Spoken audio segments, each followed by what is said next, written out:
Warning: please read the warnings we make in the more information section of our channel. We are not responsible for the information herein. Burn a bay leaf in your house. The reason? You'll be amazed. Laurel leaf or bay leaf is a spice used all over the world. This is an ancient spice used in the kitchen. However, it comes with a wide range of other benefits which will amaze you. The laurel leaf originates from the Mediterranean and it is widely recognized for its strong smell. There is a native immersion tradition called smudging, which utilizes bay leaves.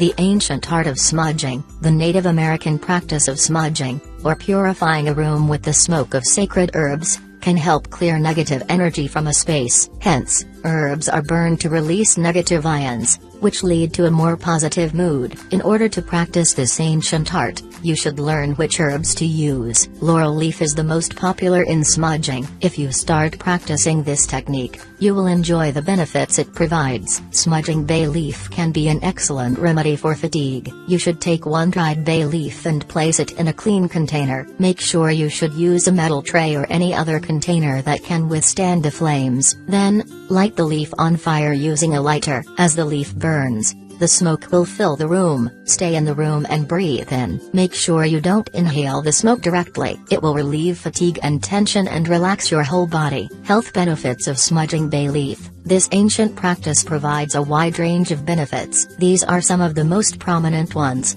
Calms the nervous system, reduces pain, strengthens the immune system, increases and stimulates the sweating process, boosts overall mental activity, treats varicose veins and painful joints, repels insects and cockroaches. In order to repel insects, you should use this smell of bay leaves and keep them away. Thus, simply place the leaves around nests, high traffic areas where a lot of roaches are coming through. You can use the leaves fresh or dry.